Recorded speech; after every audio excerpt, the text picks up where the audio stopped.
Hi friends, మీరు చూస్తున్నారు SN bike zone. ఇక్కడ మనం చూస్తున్న వెహికల్ హోండా ఎస్పీ 125 విషయం వెహికల్ ఇది.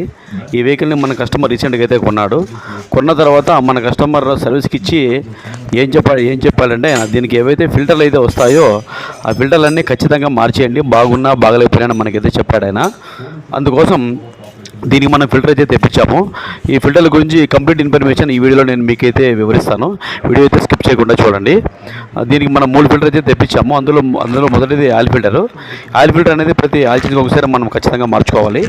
అదేవిధంగా పెట్రోల్ ఫిల్టర్, BS6 వెహికల్స్కి పెట్రోల్ ఫిల్టర్ వస్తుంది కాబట్టి ఇది ఖచ్చితంగా ప్రతి 35,000కి ఒకసారి మనం చేంజ్ చేసుకుంటూ ఉండాలి. ఎందుకంటే ఖచ్చితంగా గుర్తుపెట్టుకొని మార్చుకోవాలి, లేకుంటే మనకి పెట్రోల్ సరిగ్గా సప్లై కాదు. తర్వాత ఎయిర్ ఫిల్టర్ కూడా అంతే. ఎయిర్ ఫిల్టర్ వచ్చేసి ప్రతి 10,000కి ఒకసారి మనం రెగ్యులర్గా చేంజ్ చేసుకుంటూ ఉండాలి. ఒకవేళ మధ్యలో సర్వీస్ అప్పుడు మనం ఒకవేళ క్లీన్ చేసుకున్నా కూడా 10,000 అయితేనే దీన్ని మనం చేంజ్ చేసుకోవాలన్నమాట. ఇక్కడ ముఖ్యంగా మనం చెప్పుకోవాల్సింది పెట్రోల్ ఫిల్టర్ గురించి. పెట్రోల్ ఫిల్టర్ అనేది సాధారణంగా మనం ఎప్పుడో ప్రాబ్లం వస్తేనే దీన్ని మార్చుకుంటూ ఉంటాము.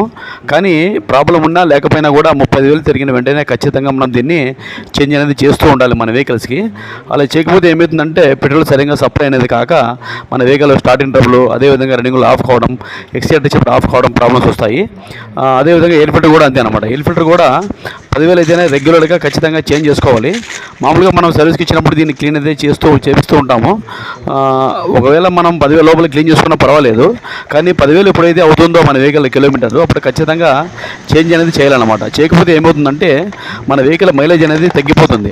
అంటే ఇక్కడ ఎయిర్ ఫిల్టర్కి కంటికి కనిపించిన చిన్న చిన్న రంధ్రాలు అయితే ఉంటాయి, అవి బ్లాక్ అయిపోతే ఏమవుతుందంటే మన వెహికల్ మైలేజ్ అయితే పడిపోతుంది అనమాట.